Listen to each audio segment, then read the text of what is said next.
assez simple, rien de très effrayant, même pas du tout effrayant, juste histoire d'être un petit peu dans le thème, et puis voilà, de se retrouver surtout. Alors, en tout cas, j'espère que vous allez bien. Là, les vacances, oui, vous êtes en vacances depuis, vous avez fait la moitié des vacances, je crois bien, c'est ça. J'espère que ça se passe bien pour vous, l'école, le travail, tout ça. N'hésitez pas à me tenir au courant, je vais essayer de revenir un peu plus souvent sur YouTube. Ce mois de pause m'a fait du bien et je vous avoue que j'avais pas forcément plus de temps que ça pour tourner, ou en tout cas le peu de temps que j'avais, je préférais faire autre chose. Mais là j'avais envie de venir et je vous avoue, reprendre ce micro et discuter, ça fait vraiment du bien et je me sens bien avec ce micro. Donc on va se retrouver bientôt pour la suite des vidéos en tout cas. Alors, pour parler d'Halloween.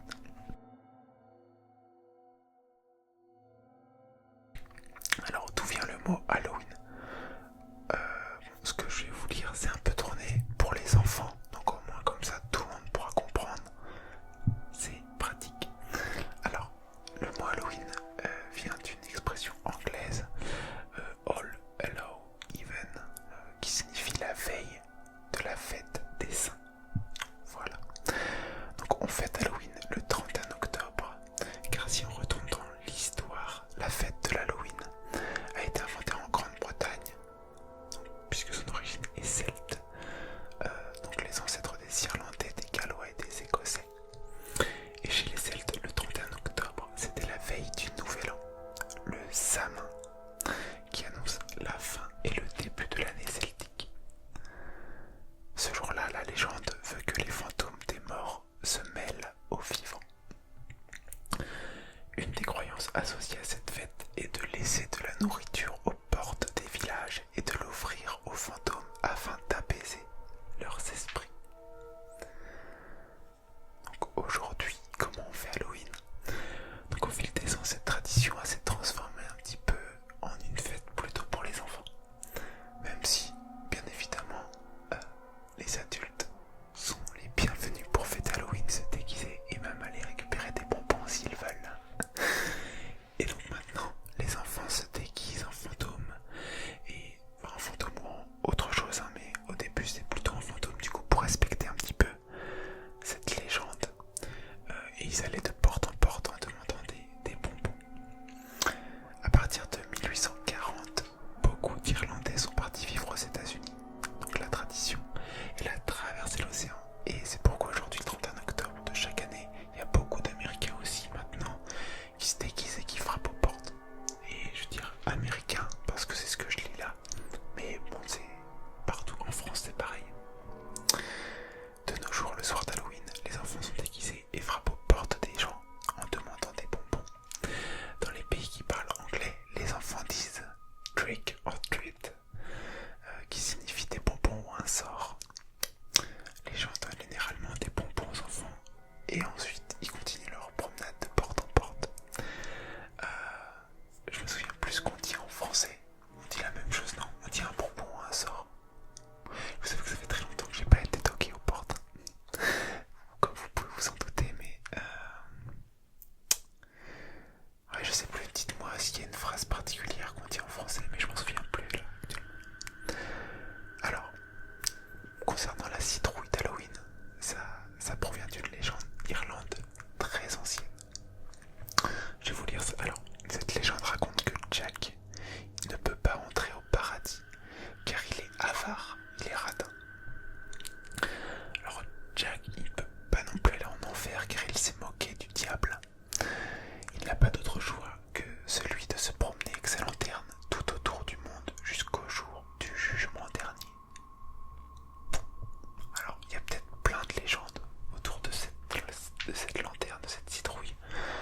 En tout cas c'est celle que j'ai ici, j'ai pas été en chercher d'autres. Vous devez peut-être en connaître d'autres. Mais voilà. La lanterne de Jack est une citrouille dans laquelle on a mis une chandelle. Cette tradition nous rappelle la peur que nous avons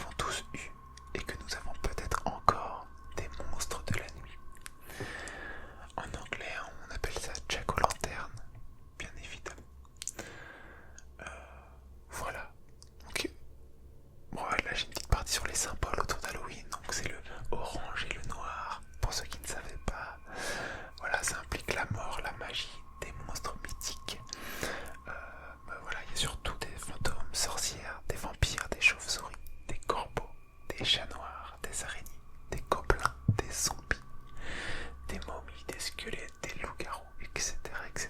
Tout ce genre de petites créatures, de petits monstres qui peuvent être associés à Halloween. Alors,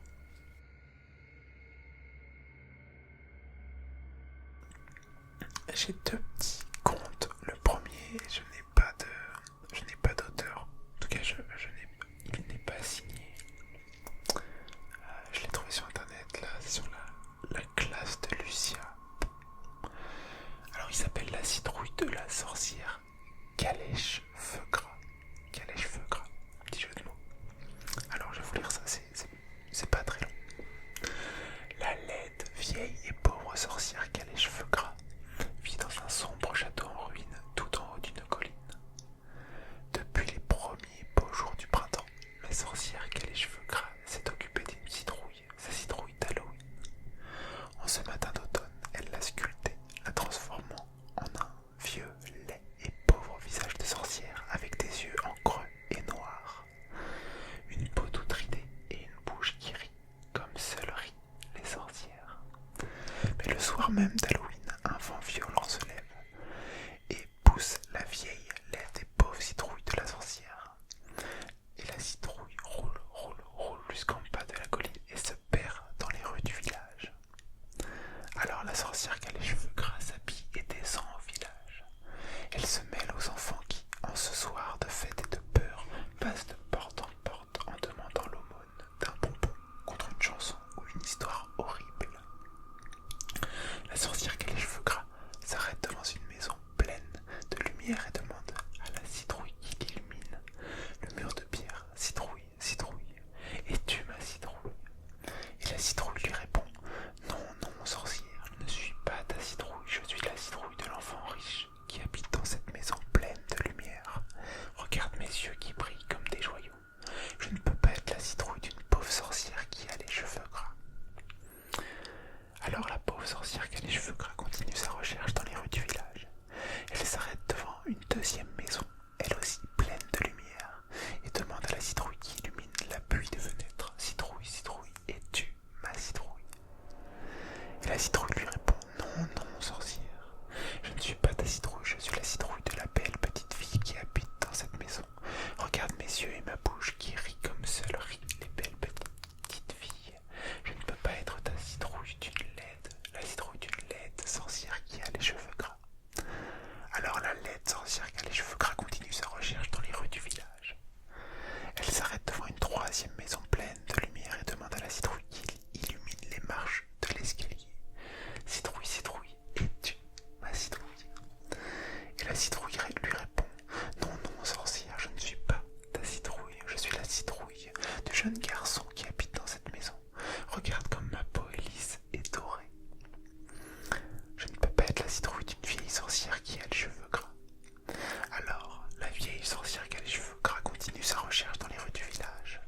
Mais aucune des citrouilles rencontrées ne veut être la citrouille d'une pauvre, laide et vieille sorcière qui a les cheveux gras. Pas mal de répétitions. Fatiguée de chercher sa citrouille de sorcière, la vieille, pauvre et laide sorcière qui a les cheveux gras remonte tristement vers son sombre château en ruine.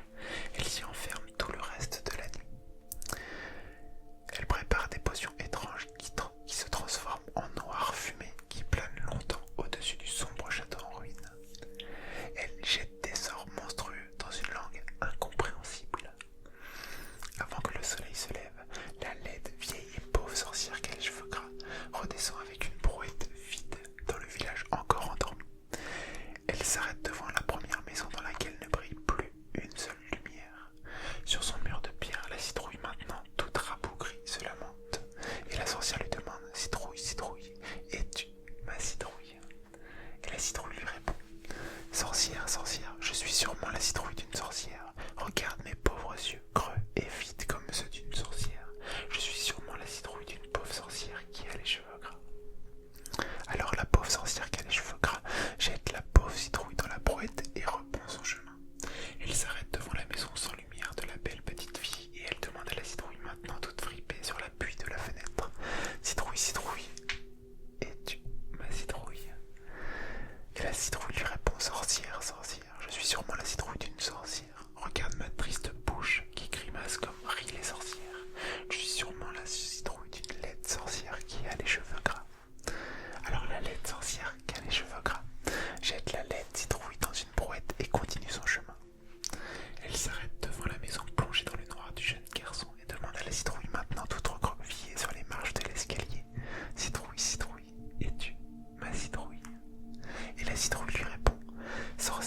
sorcière, je ne peux qu'être la citrouille d'une sorcière.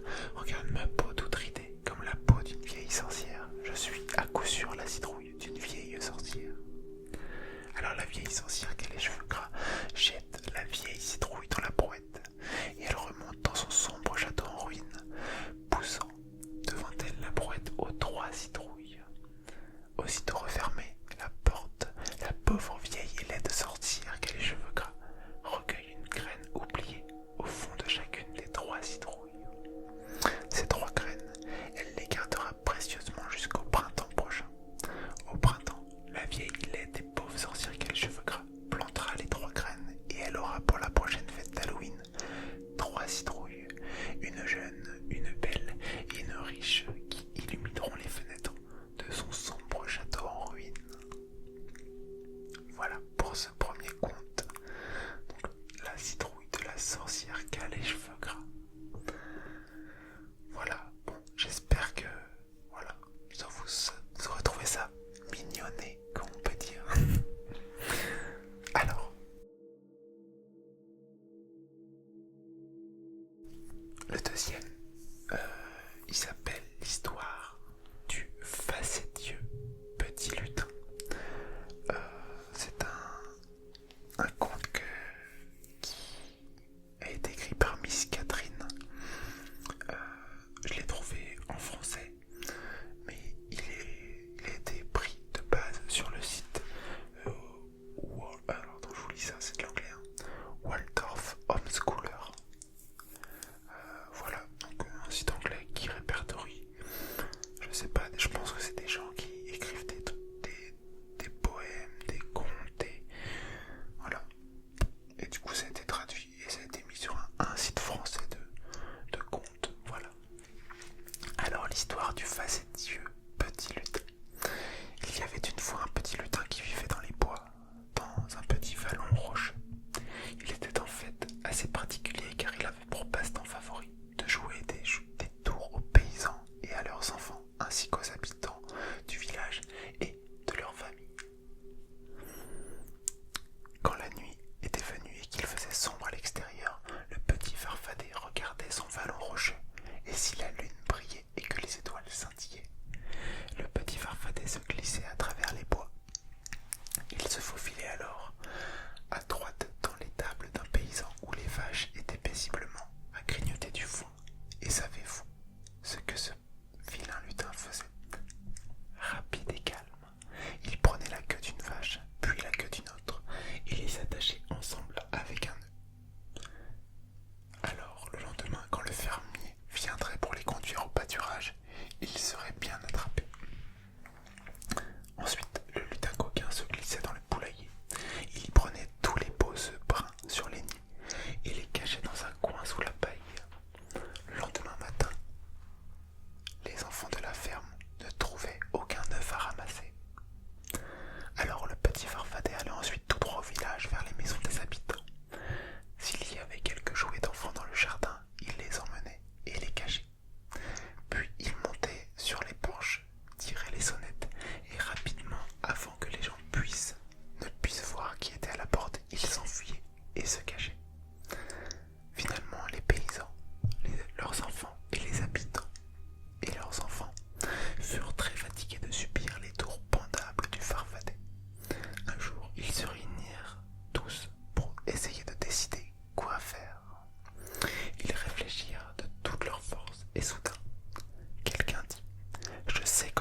lui souriant